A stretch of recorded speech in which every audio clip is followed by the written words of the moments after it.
Remue ménage. Remue ménage.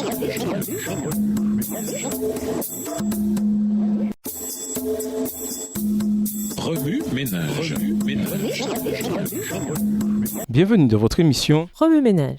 Nous voilà à la leçon de mardi. Service, la proximité de Dieu. Lisons Ésaïe 58, les versets 1 et 2. Ésaïe 58, les versets 1 et 2. Crie de toutes tes forces et ne te retiens pas. Fais retentir ta voix comme le son du corps. À mon peuple dénonce sa révolte et aux descendants de Jacob leur faute. Ils me recherchent chaque jour et ils disent qu'ils se plaisent à connaître mes voies, comme ferait un peuple qui accomplit ce qui est juste et n'a pas délaissé le droit que son Dieu a prescrit. Ils exigent de moi de justes jugements et veulent être près de Dieu. Ésaïe était un prophète fidèle qui, selon l'ordre du Seigneur, criait à pleine voix et transmettait les messages divins. Au retour de leur exil babylonien en 539 avant Jésus-Christ, les Israélites devinrent passionnés pour la proximité de Dieu, nous dit la Tob dans Ésaïe 58, verset 2. Ils s'adonnaient à la prière, au jeûne et offraient des holocaustes pour obtenir présence et faveur de Dieu. Mais pour quelque raison, ces actes d'adoration ne les rapprochaient pas davantage de Dieu. Bien au contraire, ils semblaient plutôt le repousser. Ésaïe 58 est un chapitre crucial du livre qui porte son nom. C'est un véritable registre de Dieu révélant aux Israélites pourquoi leur tentative de se rapprocher de lui ne fonctionnait pas. Dieu dit, constatez-le vous-même, jeûner ne vous empêche pas de saisir une bonne affaire, de malmener vos employés, ni de vous quereller ou de donner des coups de poing. Quand vous jeûnez ainsi, votre prière ne m'atteint pas. Versets 3 et 4. En d'autres termes, les Israélites adoraient Dieu tout en opprimant leurs prochains. Ils exploitaient leurs serviteurs et les pauvres. Ésaïe 58 invitait les Israélites à comprendre que se rapprocher de Dieu ne se limite pas au sacrifice et au jeûne. Dieu dit, si vous voulez vous rapprocher de moi, alors libérez les hommes injustement enchaînés, délivrez-les des contraintes qui pèsent sur eux, rendez la liberté à ceux qui sont opprimés, supprimez tout ce qui les tient esclaves, partagez votre pain avec celui qui a faim, ouvrez votre maison aux pauvres et aux déracinés, fournissez un vêtement à ceux qui n'en ont pas, ne vous détournez pas de celui qui est votre frère. Les versets 6 et 7. Lorsque nous donnons la priorité aux besoins de nos semblables, dit le Seigneur, nous sommes alors à même de recevoir sa présence et sa faveur. Nous nous trompons en croyant que la prière, le jeûne, le chant et d'autres actes d'adoration sont la seule façon de venir à Dieu. Si nous continuons à pratiquer la haine, la discrimination, l'égoïsme et la mesquinerie, alors Dieu nous dira, quand vous jeûnez ainsi, votre prière ne m'atteint pas, au verset 4. Notre prière aura le son d'une cymbale bruyante, 1 Corinthiens 13, verset 1, parce que nous n'avons pas l'amour. Lorsque nous nous rapprochons des nécessiteux et leur manifestons l'amour de Jésus-Christ par le service, alors nous accédons à la proximité de Dieu. Et c'est alors que nous jouissons de sa présence et recevons sa faveur. Quand tu appelleras, le Seigneur te répondra. Quand tu demanderas de l'aide, il te dira « J'arrive ». Ésaïe 58, verset 9. Oui, ménage.